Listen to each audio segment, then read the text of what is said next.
నమస్కారం గురుగారు. శుభం భూయాత్ మనోవాంఛా ఫలసిద్ధిరస్తు పరమేశ్వర కృపా కటాక్ష సిద్ధిరస్తు సర్వే జనా సుఖినో భవంతు. గురుగారు, చాలా మందికి బ్యాంక్ జాబ్ చేయటం అనేది ఒక కళ. దానికోసం ఎంతో ప్రయత్నిస్తుంటారు. కొన్ని సంవత్సరాల నుంచి ప్రయత్నిస్తున్న వాళ్ళు కూడా ఉన్నారు.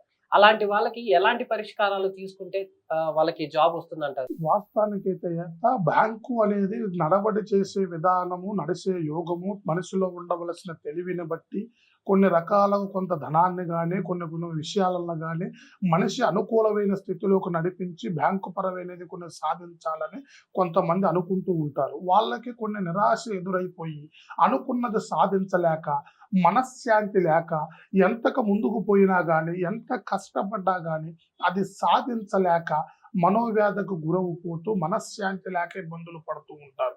వాళ్ళల్లో ఉండవలసిన కొంత మనోధైర్యం కూడా చచ్చిపోతూ ఉంటుంది. అలాంటి మనోధైర్యాన్ని కోల్పోకోకుండా వాళ్ళల్లో ఉండవలసిన మనోధైర్య బలం అనేది, మనిషి శక్తి బలం ఎలా ఉంది, అతని జాతక స్థితి ఎలా ఉంది, అతను ఏది చేసే ముందుకెళ్ళగలుగుతాడు, సరే బ్యాంకే కాకోకుండా ఏదైనా సాధించే యోగ్యత ఉందా లేదా, అతని జాతకంలో ముందుకెళ్ళే అభివృద్ధి ఉందా లేదా అనేది ముందు మనం అంచనా వేయాలి. తమలపాకులు అంజన వేసి వాళ్ళ జీవిత చక్ర పోరాటం ఎలా నడుస్తుంది, వాళ్ళు సాధించే యోగ్యత ఉందా లేదా, ఏదైనా చెడు అటంకుల వల్ల అటంకు పడుతూ ఉన్నారా, ముందుకెళ్లే దాంట్లో ఎందుకు బ్రేక్ అవుతుంది, అతని జాతక కుండలు ఎలాగ నడుస్తుంది, అతని స్థితిగతులు ఎలాగ నడుస్తున్నాయి, ఏ గ్రహాలు అతన్ని కొన్ని రకాలుగా కట్టడి చేస్తూ ఉన్నాయి, అతను దేని వల్ల బాధపడుతూ ఉన్నాడు, దృష్టి వల్ల బాధపడుతూ ఉన్నాడా లేదా గ్రహ స్థితి వల్ల బాధపడుతూ ఉన్నాడా, కొన్ని చెడు ప్రభావాలు అతన్ని ఇబ్బంది పెడుతున్నాయా, లేకపోతే అతనికి ధైర్యం తగ్గిపోతూ ఉందా, మనసుకి బలం సరిపోవటం లేదా, జ్ఞాపక శక్తి దెబ్బతిన్నదా అనేది మనం కొన్ని రకాలుగా గమనించి వాళ్ళలో ఉండవలసిన కొన్ని స్థితిగతులు అనుకూలముగా చేసి అతనిలో ఉండవలసిన శక్తిని బలము ముందుకు పెంచి అతనిలో ఉండవలసిన బలస్థానాన్ని సరిచేసి గ్రహస్థితిని కొన్ని చక్కపరిచి అతనికి అనుకున్న పనిలో కొద్దిగా ముందుకెళ్ళేటట్టు, రీచ్ అయ్యేటట్టు, అతను ఏదైతే సాధించాలనుకుంటున్నాడో అతను సాధించే విధంగా, అతను అనుకున్నమైన స్థితిలో కొన్ని నడవడయ్యే విధంగా మనం దానికి సహకరించవచ్చు.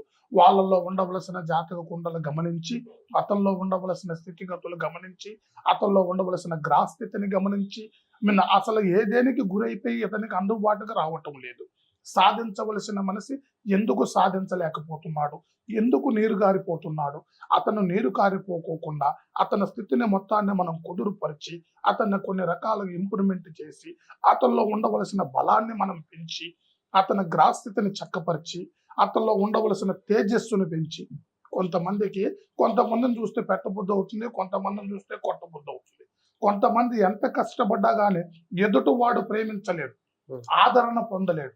అలాంటి వాళ్ళల్లో కూడా అది ఎందువల్ల జరుగుతుంటుంది, మనిషిలో ఉండవలసిన తేజస్సు తగ్గిపోతుంది. ఆ తేజస్సు జీవకళ అనేది మనం పెంచవచ్చు. అతనిలో ధైర్యశక్తిని, తేజస్సుని, వశీకరణను నింపి అతనిలో ఉండవలసిన ఇబ్బందులు లేకోకుండా అతనికి అనుకున్న విధానం కనుక జరిగేటట్టుగా, అతనికి జాబ్ పర్పస్లు అనుకూలంగా అయ్యేటట్టుగా, ఆ బ్యాంక్ పర్పసే కానీ ఏదే రకమైన కష్టం చేసినా అభివృద్ధి అయ్యేటట్టుగా మనం ఖచ్చితంగా అతనికి మంచి సూచనలు ఇచ్చి, సలహాలు ఇచ్చి, అతనికి ఏం చేస్తే బాగుపడతావు, ఏ రూట్లో పోతే బాగుపడతావు, నువ్వు ఎటు రూటుకు పోతే దానికి నీకు అందుతుంది అనేది మనం సహకరించి వాళ్ళల్లో ఉండవలసిన స్థితిగతులు చక్కపరిచి అతన్ని కరెక్ట్ దారిలో మనం నడవడి చేయొచ్చు. అయ్యా శుభం భూయాత్ పరమేశ్వర కృపా కటాక్ష సిద్ధిరస్తు.